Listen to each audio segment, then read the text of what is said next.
बोल हा, हे चला रे करायला निंबाळकर साहेब एक मिनिट. हे रोल काय? हे त्यांचा विषय हे रोल का सर तुमच्या आता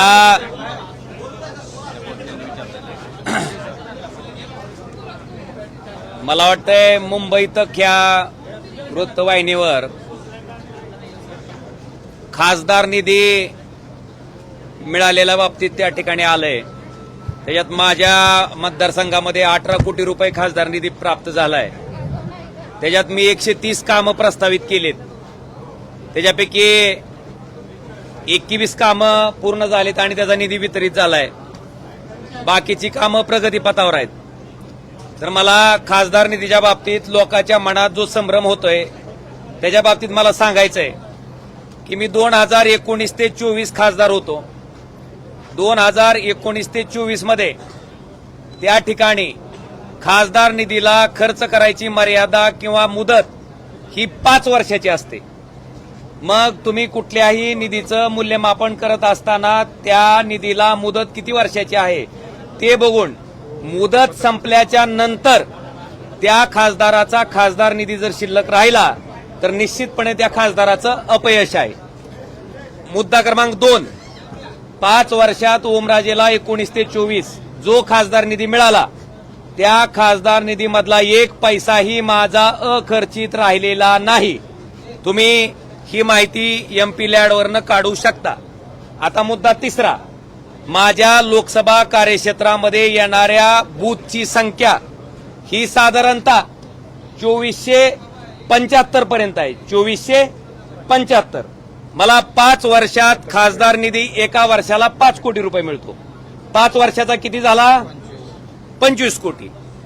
25 कोटी खासदार निधीला जर 2475 बूथनं भागलं तर एका बूथला 1 लाख वर काहीतरी 2000-3000 रुपये मिळतील. 1 लाख रुपयात काम होणारं सांगा मला, तुम्ही समजून सांगा की 1 लाख रुपयात अमुक काम होतंय कुठल्याही गावात. तेही 5 वर्षातलं बरं का, हा निधी मी मिळणारा 5 वर्षातला सांगतोय. कुठल्याही गावात 1 लाख रुपयात एका बूथवर काम होऊ शकत नाही, वस्तुस्थिती आहे. किमान 7 लाख रुपये ते 10 लाख रुपये. मग सभा मंडपाचं काम असेल, गावातलं सार्वजनिक सभागृह असेल, गावातल्या एखाद्या शाळेचं काम असेल, शाळेच्या कंपाऊंड वॉलचं काम असेल, त्याचबरोबर रस्त्याचं काम असेल, या कुठल्याही कामाला कमीत कमी 7 लाख आणि जास्तीत जास्त 10 लाख रुपये निधी देणं क्रमप्राप्त आहे, तरच ते काम पूर्ण होतंय. जर एका गावात 7 लाख ते 10 लाख रुपये खासदार निधी गेला तर साधारणतः जवळपास 5 ते 6 बूथ, कारण 7 बूथचे पैसे एका बूथला जाणार आहेत, म्हणजे 5 ते 6 बूथ काय होणार आहेत? निधीचे राहणार आहेत. आता जी बूथ राहिलेत त्या बूथला काय वाटणार की बाबा आम्ही तर सगळ्यांनीच तुम्हाला मतदान केलं होतं, पण तुम्ही निधी देताना किती बूथला दिलं? एका बूथ. तर हा जो निधी आहे तो 5 वर्षातला आहे. आणि मूल्यमापन तुम्ही माझं 24 ते 29च्या टर्मचं करत असताना 2029 मार्च संपल्याच्या नंतर तुम्ही ह्याचं मूल्यमापन करावं. जर माझा खासदार निधी शिल्लक राहिला तर तुम्ही त्याच्या बाबतीत बोलावं. पण 6 ते 7 बूथ शिल्लक राहिल्याच्या नंतर त्या बूथच्या त्या गावात राहणाऱ्या लोकांना खासदारानं काय उत्तर द्यायचं, हा माझा प्रश्न आहे. त्याच्यामुळं जो त्या ठिकाणी निधी दाखवला जातोय की बाबा 18 कोटी मिळालेत, आता खरं तर 3 वर्षाचे 15 कोटी मिळायला पाहिजे होते, पण 3 कोटी जास्त कुठले मिळाले मला? तर माझ्या 19च्या पूर्वीच्या खासदारांनी त्यांचा खासदार निधी खर्च न केल्यामुळं ते 3 कोटी रुपये मला आता वाढवून आलेत, म्हणून ते किती दिसतेत? 18 कोटी. मला वाटतंय ही सर्वसामान्य लोकांनी सुद्धा समजून घेणं गरजेचं आहे.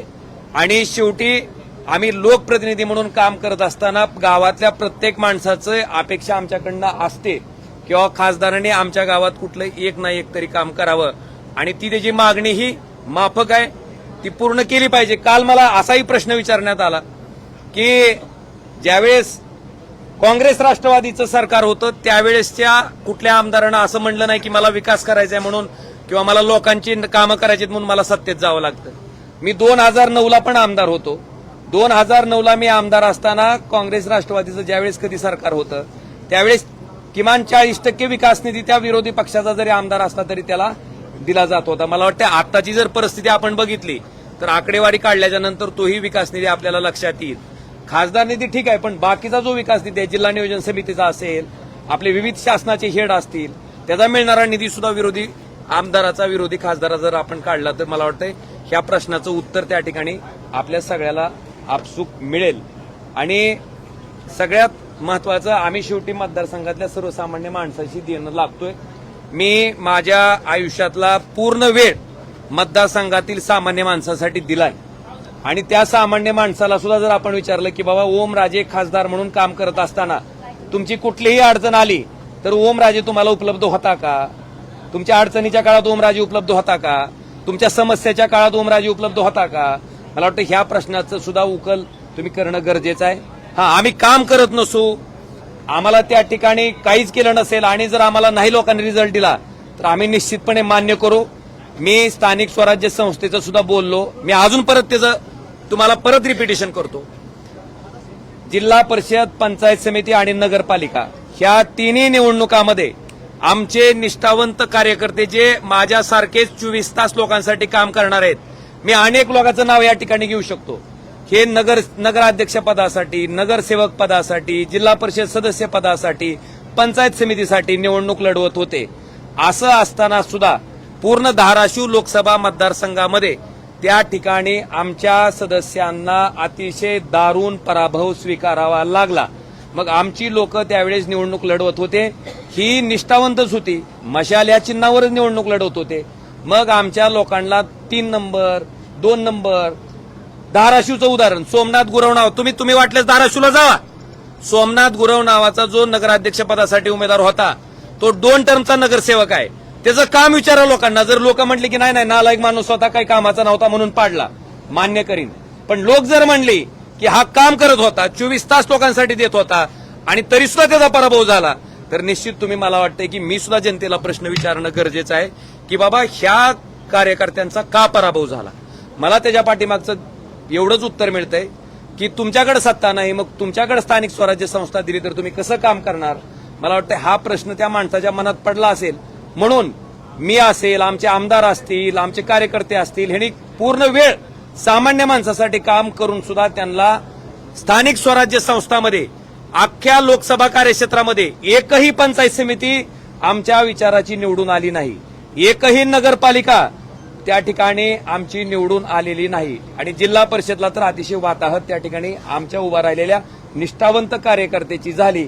मग माझ्या मनात हीच खंत आहे की सामान्य लोकांनी जो कौल दिला त्या ठिकाणी मतदान करत असताना तो सत्तेच्या बाजूने दिला, त्यांची विकास कामं होण्यासाठी दिला, तर मला वाटतं त्याच्या बाबतीत जी मी भूमिका घेतली ती मला गैर वाटत नाही.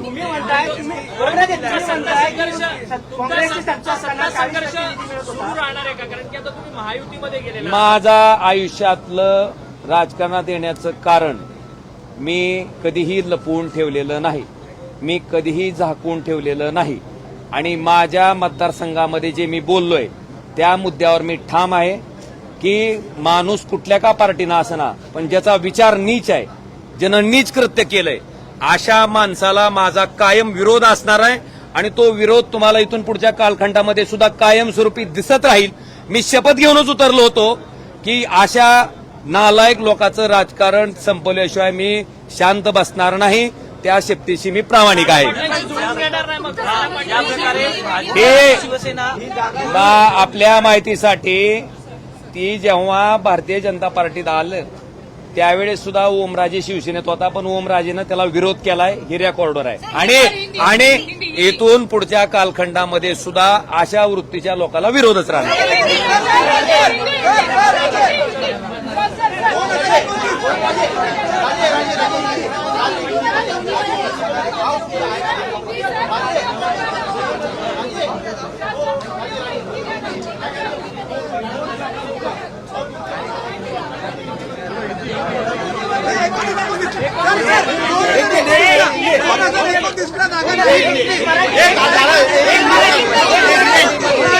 जाऊ का हिंदी हो जाता जो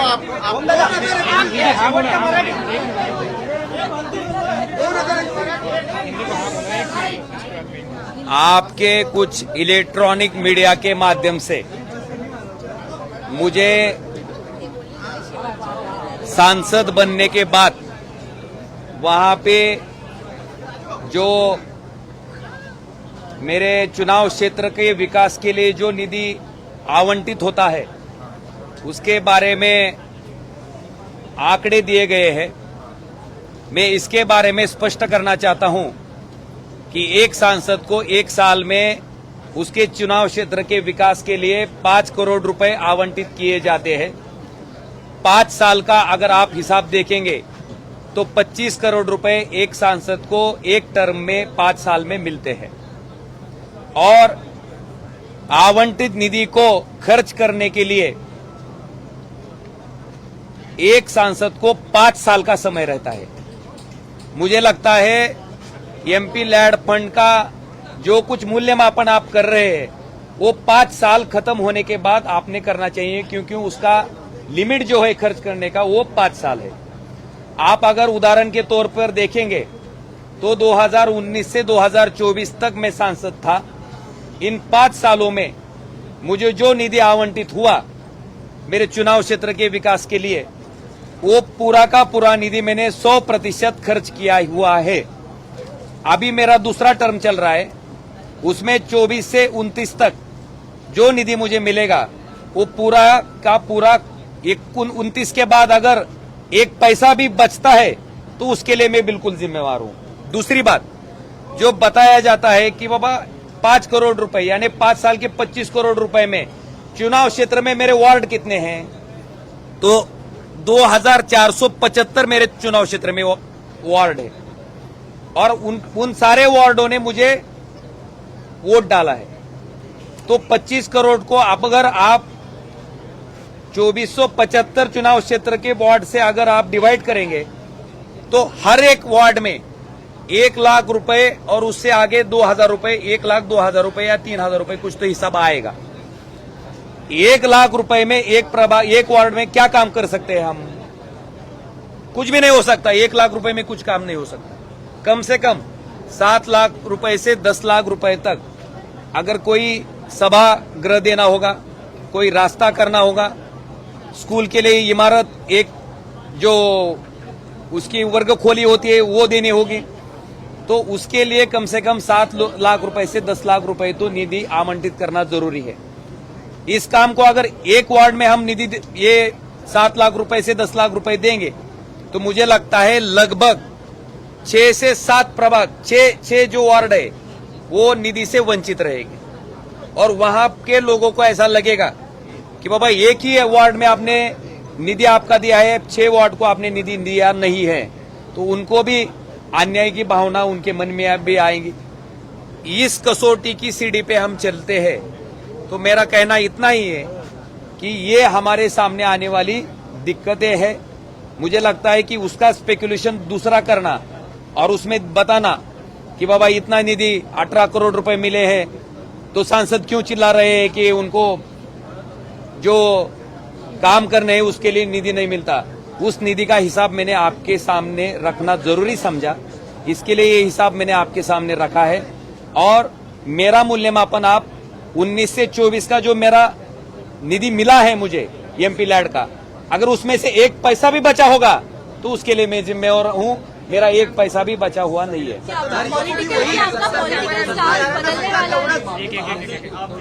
सर साथ ही साथ उद्धव ठाकरे गुट से ये भी कहा जा रहा है कि आपके साथ जो भी लोग जुड़े हुए उनका आपसे भरोसा उठ गया है। साथ ही साथ ऑपरेशन तुड़वा की भी उन्होंने घोषणा की है। इस तरीके से बयानबाजी सामने आ रही है। संजय राउत ने गालियां तक दी हुई। मैं आपको उसके बारे में इतना ही कहना चाहता हूं, मैं जमीन से जुड़ा हुआ कार्य करता हूं। ऐसा नहीं मैं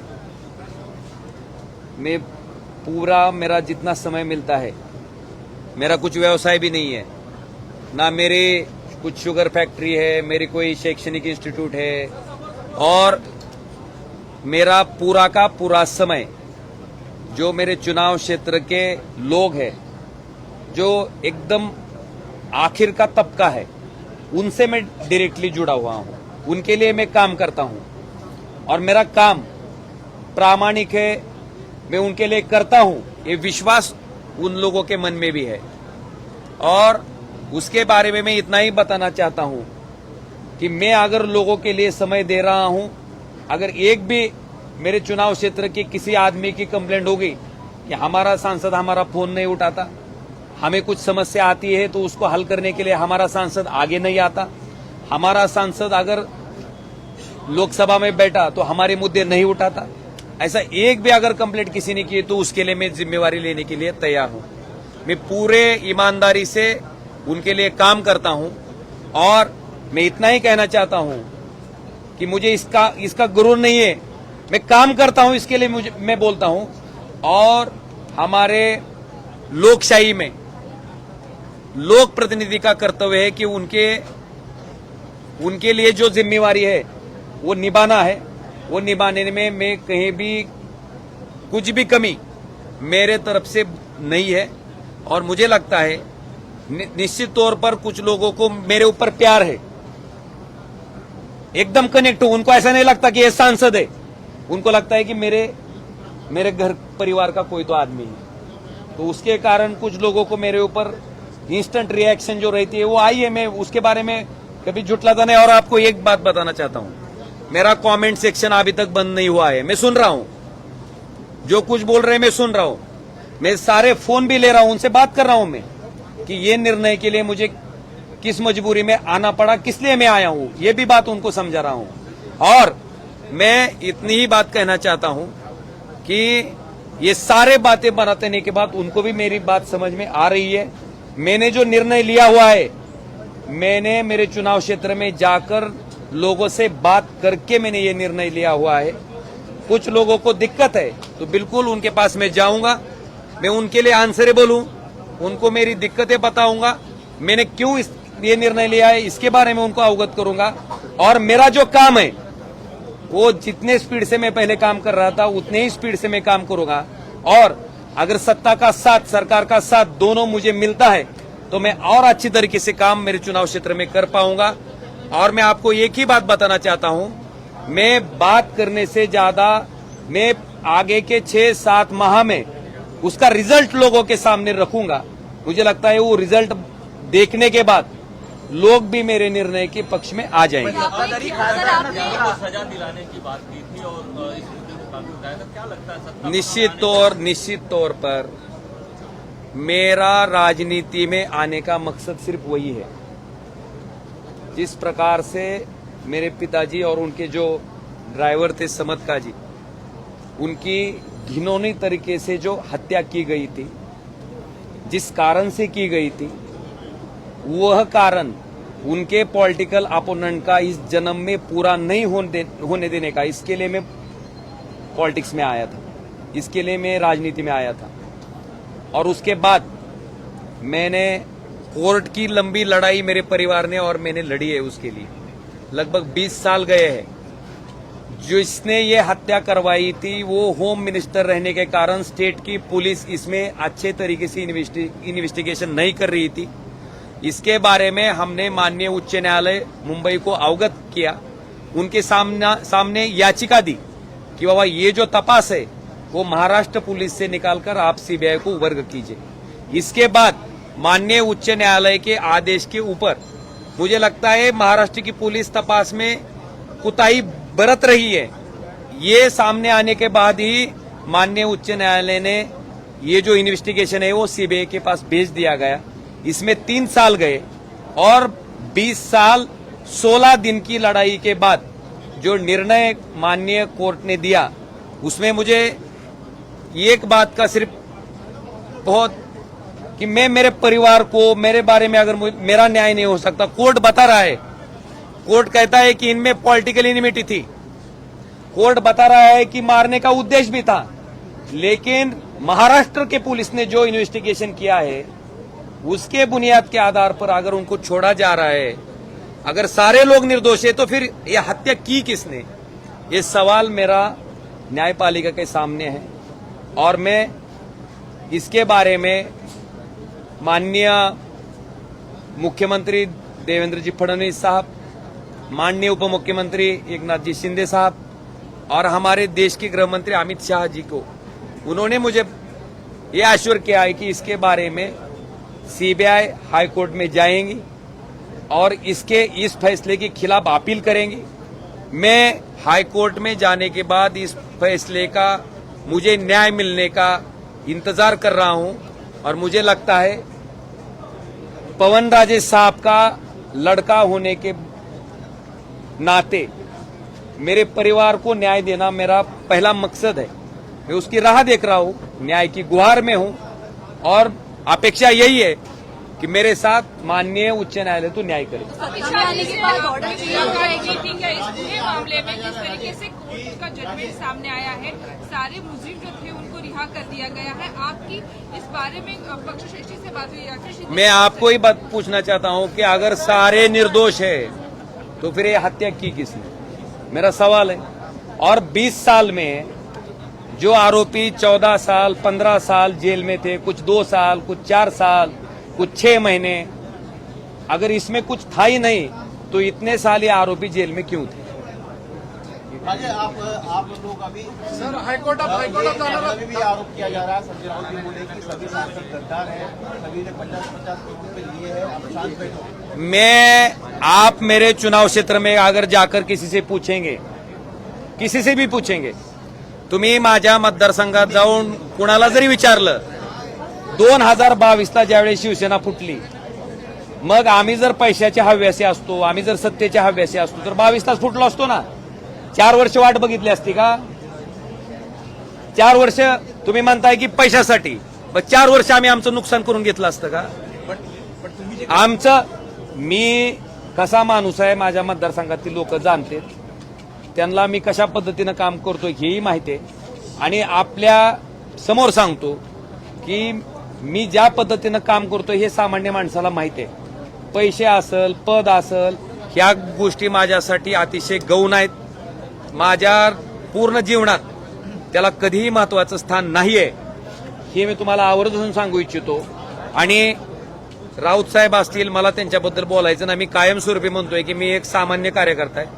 राऊत साहेब फार मोठे व्यक्तिमत्व आहे, मी त्यांच्याबद्दल, त्यांच्या वक्तव्याबद्दल माझ्यासारख्या सामान्य माणसांना बोलणं मला योग्य वाटत नाही। उद्धव ठाकरे जी, चुनाव क्षेत्र में आके 2029 मध्ये ही जागा तुमच्यासाठी सुटली नाही तर तुमची भूमिका काय असणार आहे? आपके सवाल के ऊपर मेरा जवाब इतना ही है कि 2022 में शिवसेना पहली बार फूटी थी। अगर हमारा मकसद, मेरा मकसद पैसा रहता, पद रहता, तो मैं 2022 को ही चला जाता ना। 2022 से 2026 तक की राह में नहीं देता था।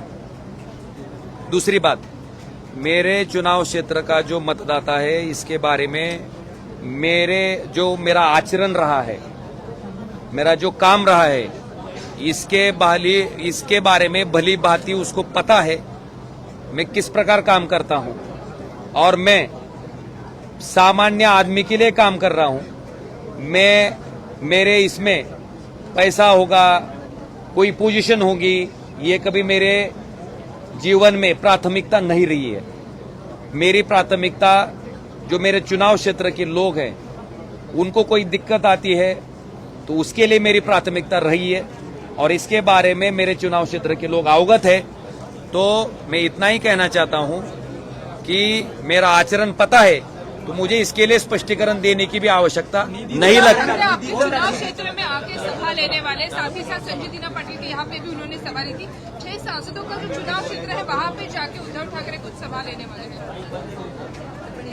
निधीचं कारण तुम्ही सांगताय, त्या कारणामध्ये जर एमपी लॅडचा तुम्ही उल्लेख केला, सत्ताधारी आणि विरोधक या जर निधीची तुलना केली तर साधारणपणे 13 कोटी ते 18 कोटीचा निधी आहे। तुम्ही जे कारण सांगितले की निधीच मिळत नव्हता, तर एमपी लॅडमध्ये तसं दिसत नाहीये। 6 खासदारांचा निधी साधारणपणे 13 कोटी ते 19 कोटीच्या दरम्यान आहे। त्याबद्दल तुम्ही काय सांगता? साहेब, तुम्ही कुठल्या निधीचं आकलन करताय, काय प्रश्न विचारताय मला? अरे थांबा जरा, एमपी लॅडच आहे का? जिल्हा नियोजन समितीचा निधी आहे, शासनाचे एवढे मोठे हेड आहेत त्याचा निधी आहे। फक्त एमपी लॅडच्या निधीवर काय काम होतंय तुम्हाला आताच सांगितलं ना मी। एक वॉर्डात 1 लाख रुपये मिळते, एका प्रभागात, एका वॉर्डात 1 लाख रुपयात कुठलं काम होतं सांगा ना। आणि जे सत्ताधारी तुम्ही म्हणताय ना, सत्ताधारी पक्षाचे आमदार, सत्ताधारी पक्षाचे खासदार सत्ताधारी पक्षाचे लोकप्रतिनिधी ह्यांना मिळालेलं निधी सरकारकडनं, राज्य सरकारकडनं, केंद्र सरकारकडनं, जिल्हा नियोजन समितीमधनं ही सगळी हेडची आकडेवारी काढा आणि ह्या हेडची आकडेवारी काढून मग तुम्ही आम्हाला विचारा की बाबा तुम्हाला त्यांच्या बरोबर मिळतोय म्हणून.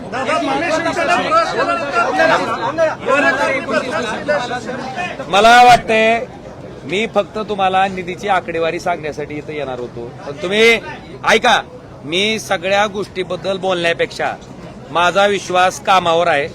मी कामातनं ह्याचं उत्तर तुम्हाला येणाऱ्या भविष्यकाळात देईन आणि तुमचे प्रश्न बी संपणार नाहीत. तुम्ही कसं असतंय, जी वृत्ती घाण असती, ज्याचं कार्य नीच असतंय, अशा माणसाची मैत्री होऊ शकत नाही. अरे नाही 2019चं काढ ना. 19 मीच तुम्हाला विचारतो 19ला मी काय केलं होतं?